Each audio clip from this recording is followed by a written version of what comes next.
Hello and welcome to another video brought to you by PS Mayfield. At a recent meeting I attended, a very experienced project manager suggested, perish the thought, that PRINCE2 might actually be becoming rather outdated and perhaps might not apply to the real world of project management today. And it's certainly true, there's a plethora of other certifications and accreditations out there.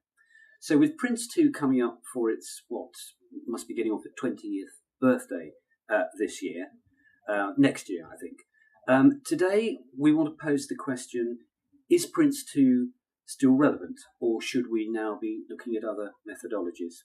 And to help us answer the question, I'm delighted to be joined again by John Edmonds. John is PS Mayfield's Director of Training.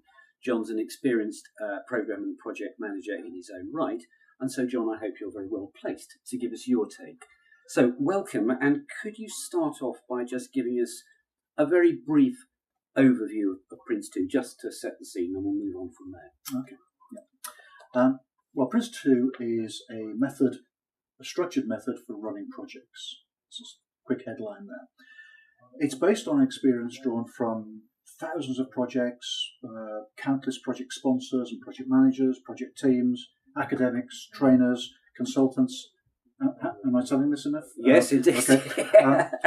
It's a generic method of running projects. It's not designed for any single industry or sector, because it's based on some principles, proven principles, and it gives us a framework in which we can successfully design and deliver good projects. It's used across the world, over 150 countries. That we know of, probably a lot more now, using PRINCE2. It's widely considered as the leading method for running projects. And since its launch nearly 20 years ago, over 20,000 organisations have said that they are using it. So, quite significant. Okay, and significant today as it has been for the past 20-odd years. Surely after 20 years, though, any method, however good, however robust, however proven, can become dated and so might tend to lose its relevance and currency in the 21st century world. How do you respond to that? Yes, things do date, but they don't necessarily have to. In the case of PRINCE2, steps were taken, and at various intervals between 1996 and the current day, there have been updates, there have been refreshes of the method. Specifically, in 2009, some major changes were made, and the 2009 edition is the current version that we are still using. And in that edition, it was made absolutely clear that PRINCE2 is a principles-based method. Sorry to stop you. Principles-based? What do you mean by principles-based? Principles are a set of fundamental foundations that are universal to all projects, however big or small those projects are. Okay. In fact, it's these principles that determine whether a project is using PRINCE2. So, hang on, if I got this right then, so a project manager doesn't have to use the whole method if they don't want to. You don't have to digest the whole meal in one go. No, indeed they don't, and that's a very important point to make. It's a common misperception about PRINCE2 that you have to use the whole thing. Yes. But you don't. As long as you are adhering to the 7 principles, then that is what using PRINCE2 is all about.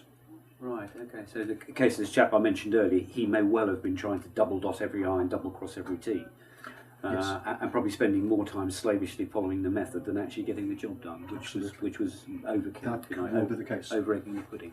Okay. So, what are these principles then? Can you list them out for us? There are 7 principles that I'd just like to have a quick look at now. Yeah. Let me quickly list them, and then we'll talk a little bit more about them. Okay. There's continued business justification, learning from experience, defined roles and responsibilities, managing by stages, managing by exception, focusing on products, and tailoring to suit the project environments. 7. Yeah. Okay. Okay. Yeah. So, starting with the first one, continued business justification.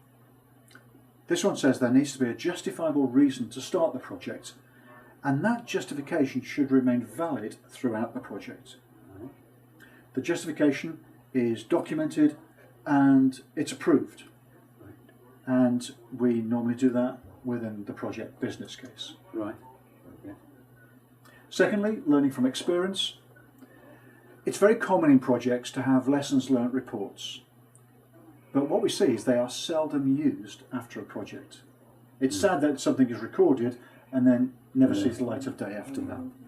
PRINCE2 stresses that it's the responsibility of everyone involved in the project to seek lessons rather than wait for someone to provide them. Right. So seeking lessons out is a vital principle. Yep. Thirdly, define roles and responsibilities, because projects involve people. And no amount of good planning or control will help if the wrong people are involved, or if the right people are not involved. Yeah. So the people involved do need to understand what's expected of them, what their responsibilities are, and what the responsibilities of others are too. Right. The next two principles, managed by stages and managed by exception, explain how we plan and control our projects. Breaking the project into a number of stages provides major control points. And management by exception allows delegated authority to go from one level of a project to another level. Right. This involves the setting of tolerances and appropriate tolerances down through the levels.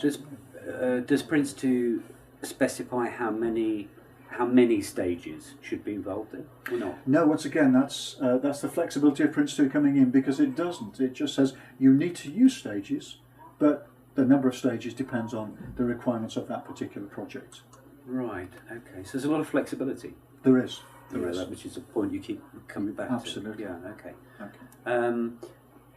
This then is where the famous PRINCE2 technique of what product-based planning comes in. It is. This is the next principle, focus on products. So the technique of product-based planning is the way in which we do that. It's been shown that for a project to focus on the outputs it's going to deliver is far more successful than focusing purely on the activities involved. Right. The final principle of the 7, tailoring to suit the project environment. And this, as we've said several times, gives real value.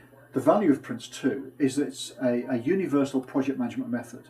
It can be applied regardless of the size of the project, the culture of the organisation, the geography, the size, anything at all. Right. It can be used by any project because the method ultimately is tailorable. So tailoring to suit the project environment is a key principle. Don't just use it straight from the manual, right, but think about how best to use it and what best suits the needs of that project. Right, right.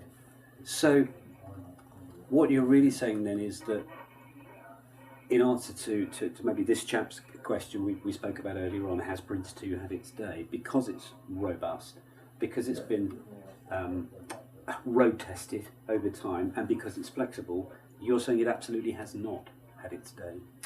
That's exactly what I'm saying. Yeah. Okay. Yeah. So, what else makes PRINCE2 a valid project management method? Is there anything else that you would add into that mix that says, actually, this is a really good thing for you to go on looking at and using?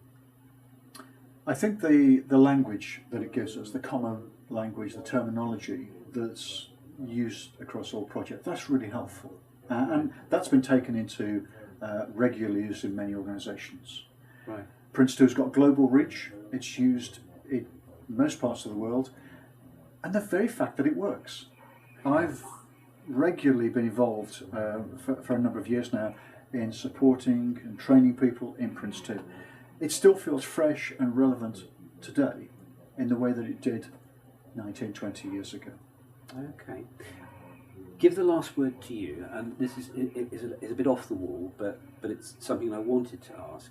Many people who are listening to you today and watching us today, many organisations will be using or thinking of using Agile. If they are in that situation, does PRINCE2 have to go back into the bottom drawer and be consigned to history? Not at all. No. Agile as a development method is very, very compatible with PRINCE2.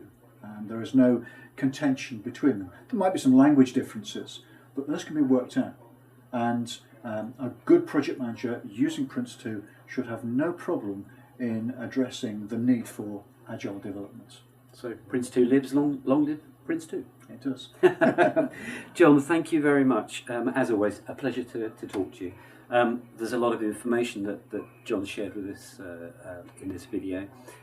There is a white paper that John's written and will be published to support the video, and you'll see at the end of this broadcast how you can get hold of that. If you'd like to communicate with John, I know, John, you'd be very happy for people to come and talk to you.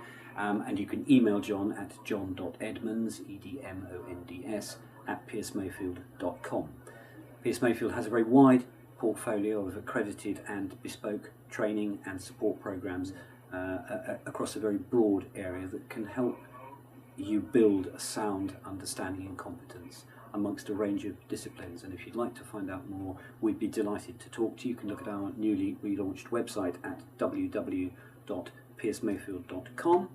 You can drop us a simple chat request to inquiries@piercemayfield.com, or you can pick up the good old-fashioned telephone, and we'd be very happy to talk to you on 01235 227 252. Thank you for listening.